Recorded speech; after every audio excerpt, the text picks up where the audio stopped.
What? Martyn? Rob? Pat? What? What's happening? Hello? Patricia Coleman, Ryan Forrester, Martyn John, and Robert Gavin. What happened, what did you do to us? We used your own tactics against you. The tranquilizer you used on who you've took to calling the accomplice. Wait, how did you get that? Don't you worry about that. Actually, you know what, you probably took it from Ivan and Major before you killed them. So you're the leader? We're the Elder Sealays. Right, and that means what exactly? It means we were chosen by the Silenced God to lead his people.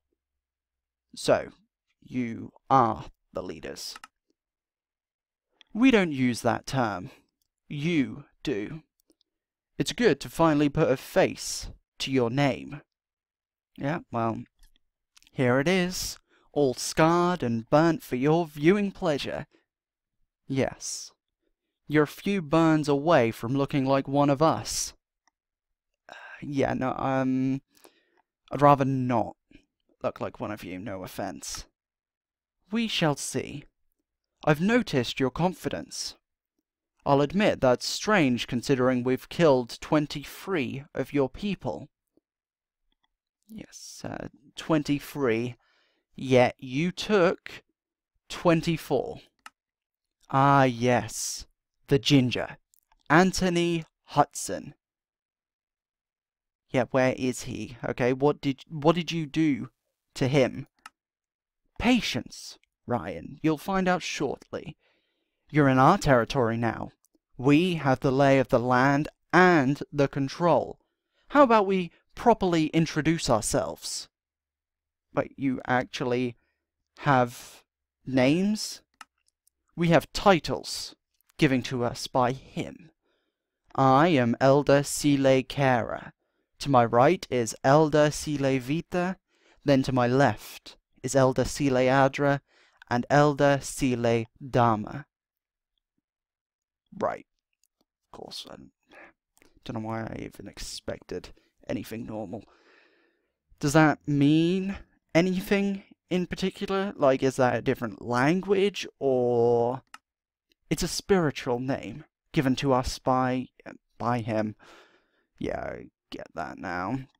Is he an actual person I could see and talk to, or is his word just passed to you?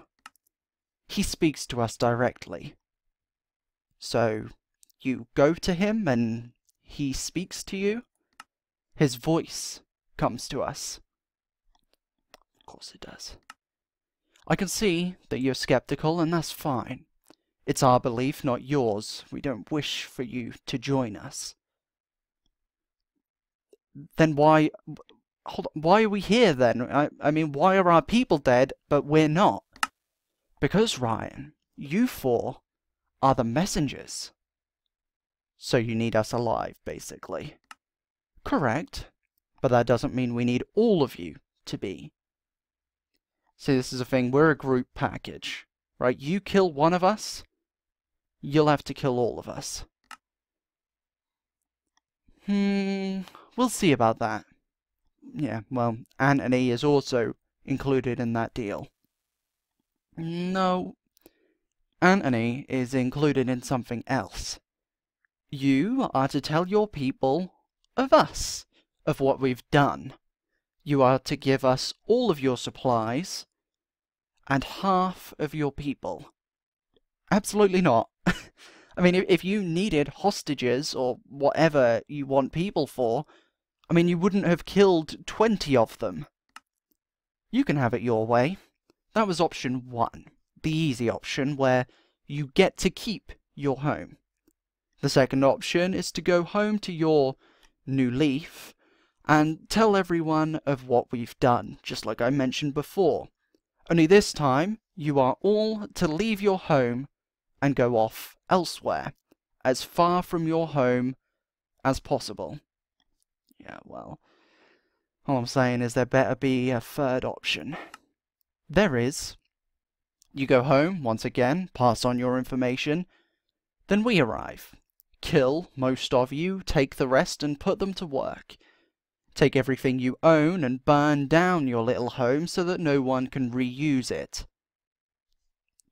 Right, so you got the first option, which was bad, the second option, which was worse, and the third option, which is just, I mean, you know my answer is still no. So, for what purpose do you need workers anyway? I mean, you want them to go to work. Work for what? Well, since you've declined our offers, suppose you'll be finding out exactly why we need workers. We knew you'd decline, because believe it or not, we know you all well. Yeah, I highly doubt that. Alright, let's see then. Patricia Coleman was a student before all of this. She never really planned on doing much with her life until now. At the start, she met with Brianna Hodges and Lindsay Miller, who took her to the military base, Fort Glen. They were forced to leave there, at which point they headed to New Leaf. Patricia met her now ex-partner while she was with Brianna. He was also picked up on their way to the base. He was her purpose. She followed him around like a lost puppy, and now she's lost and alone without him. Without Lewis. Hey! How dare you! Ryan Forrester was also a student before all of this. He was part of an exchange program alongside a few other students from many places around the world. A small amount of students were picked from his school in the United Kingdom to be part of this school program, his now girlfriend Emily being one of them. When the apocalypse began, him and his family, alongside a few people from Roswell, migrated to his family's nearby cabin. They decided to, stupidly, if I do say so, go out to search for supplies in groups, leaving Ryan and his dog to look after the cabin. Got overrun, of course, and Ryan was alone for many months.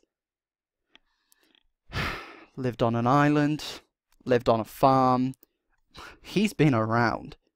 Then he got attacked by Anthony, and that's when things get interesting. They became friends, of all things. They sailed out to sea, crashed, obviously, washed up, then met a group of people, which then ended up reuniting him with his family and a few friends, even more friends later on. The Saviors got involved during this period. People died, a lot of people died. And after a while, they made it to what is now New Leaf. Ryan is a leader, but he's also naive at times. Very loyal, I'll give you that, but you know people underestimate you. You try to use that, and maybe it worked in the past, but it won't work on us. Hold on. You got into our files. Now, Martyn John, the Marine that was in the wrong place at the wrong time right at the start, joined the Saviors without realizing what they were capable of, but went along with them anyway. Killed many innocent people until he heard about a kid that they had captured. He decided he could redeem himself by saving this kid, and he did exactly that. Turns out Martyn and Anthony had worked together quite a lot when they were both members of the Saviors. Had gotten pretty close and bonded over the many jobs they were sent to do. So, the kid Martyn helped escape was Ryan, of course, who reunited him with his good friend Anthony. Martyn got too comfortable with his new friends and decided he was missing being a savior. So he betrayed Anthony and Ryan. They eventually forgave him, because that's who they are, but that was after a long period of time, and now they're all good friends again. See, Martyn took an oath when he became a member of the Marine Corps. In some ways, he broke that oath.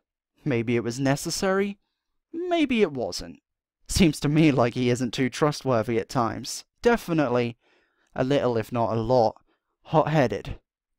Can't say he isn't strong or quick on his feet, though, because that's one thing he truly is. Excuse me, I am not untrust. And finally, old Farmer Gavin. Robert Gavin, retired soldier of the US Army, fought in Iraq once or twice, did a great many other things for this country too. But after the death of his father, he decided to carry on the family tradition that had been passed down from generation to generation.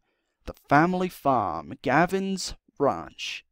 He was a member in the army for just under 20 years, so he dedicated many of his years to its service. Then he settled down, met his first wife, Myra, who gave him his first and only son, Chris. She passed away a few years after Chris was born, and a mere 2 years later, Robert met his new wife, Samantha. Together, they ran the ranch and raised Chris. When Chris was a teen, he met Noelle, who he had a child with, and then he married her. But once he hit the age of 21, he joined the army just like his father and his grandfathers before him. Noelle stayed at the ranch with Robert and Samantha, and she enjoyed the farm life. They raised Mason on the ranch as a family. They even gave a home to a teen orphan named Riley Grady. But when the apocalypse began, Chris was away from his home, away from his family. After a while, he managed to fight his way home and be reunited with his family once again. They fortified the ranch and protected their land, the land their ancestors had also protected.